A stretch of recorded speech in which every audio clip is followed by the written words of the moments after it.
내막 두께가 충분히 자랐으니 이번에 기대를 해봅시다. 배아 이식을 앞두고 계신 분들이 가장 많이 듣는 말이죠. 그런데 두께가 충분히 나왔는데도 착상에 실패하는 경우 생각보다 많습니다. 왜 그럴까요?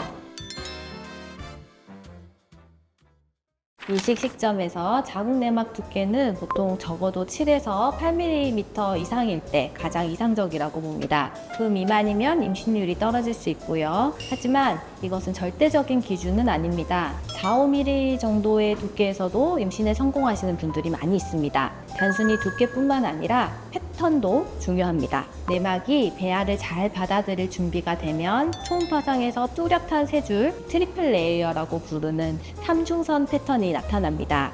이것은 단순히 내막이 두꺼워졌다는 게 아니라 배아를 받아들일 준비를 하고 있다는 신호예요. 이 패턴이 명확하지 않다는 것은 자궁 내막의 유착, 자궁 내막의 용종과 같은 구조적인 이상을 시사하기도 합니다. 그래서 두께가 조금 얇더라도 이 패턴이 선명하다면 마찬가지로 임신에 유리하게 작용을 할 수가 있습니다. 그래서 몇 밀리미터냐 라는 물리적인 숫자보다 내막의 질적인 상태가 착상의 결과를 좌우하는 경우가 많다는 거죠.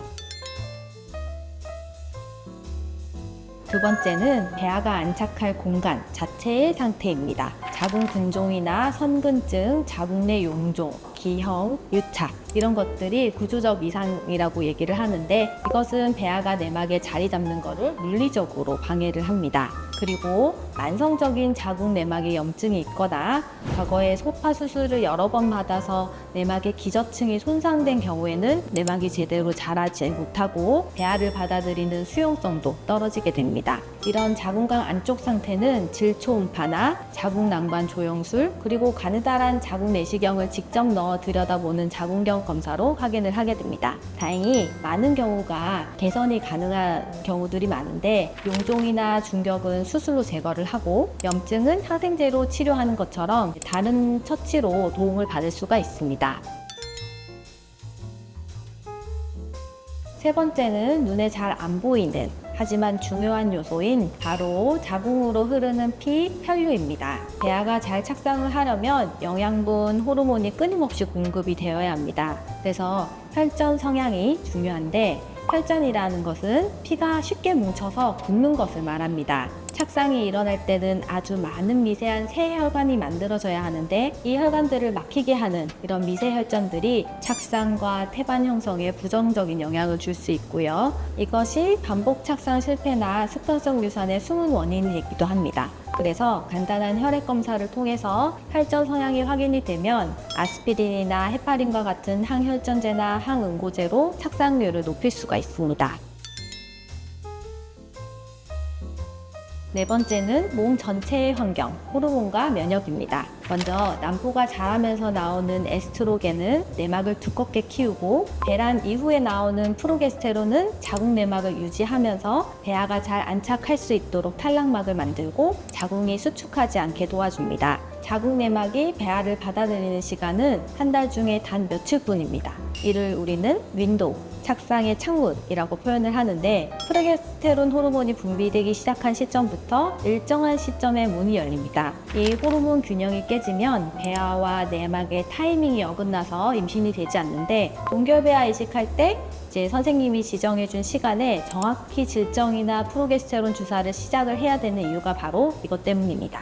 만약 반복적으로 이식에 실패를 한다면 개개인의 착상의 타이밍을 분자생물학적으로 분석하는 ERA라는 자궁내막 수용성 분석 검사를 통해서 이식 시간을 맞춰서 이식을 해볼 수도 있겠습니다. 그리고 다음이 면역입니다. 사실 배아는 엄마 입장에서 보면 절반은 다른 유전 정보를 가진 존재예요.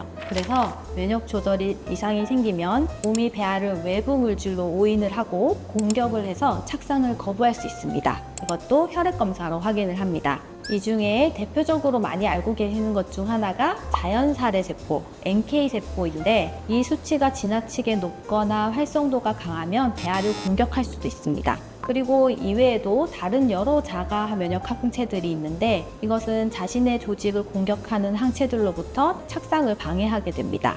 이 경우 면역글로불린이나 스테로이드, 흔히들 콩주사로 불리는 인트라리피드 수액 등으로 과도한 면역을 조절해서 면역세포가 배알을 공격하지 않도록 도울 수도 있습니다. 다만 이러한 치료는 모든 난임 환자에게 무조건 하는 처치는 아니고 검사로 명확한 원인이 확인되었을 때 선별적으로 적용한다는 점 기억해 주세요.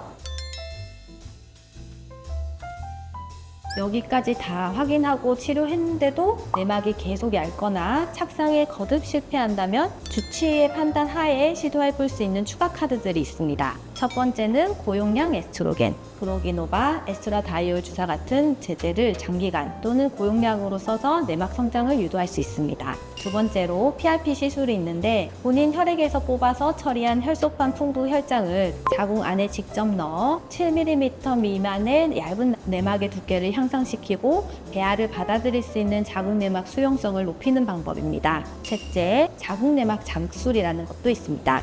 이른바 스크래치라고도 얘기를 하고 이식 전 주기에 내막의 일부러 가벼운 상처를 내서 치유 과정에서 착상에 유리한 면역 작용을 유도하는 방법도 있습니다. 이것들 이외에도 오프라벨로 사용되는 여러 가지 방법들이 있는데 GCSF라는 과립구 직락 자극 인자를 이식 며칠 전부터 주입을 해서 기저세포를 자극하는 이런 것들도 있고 보조적으로 혈류 개선을 위해서 아르기닌, 비타민 E, 그리고 흔히 발기부전 치료제로 알려진 실데나필, 비아그라 같은 등의 제제를 사용하는 등의 방법을 시도하기도 합니다.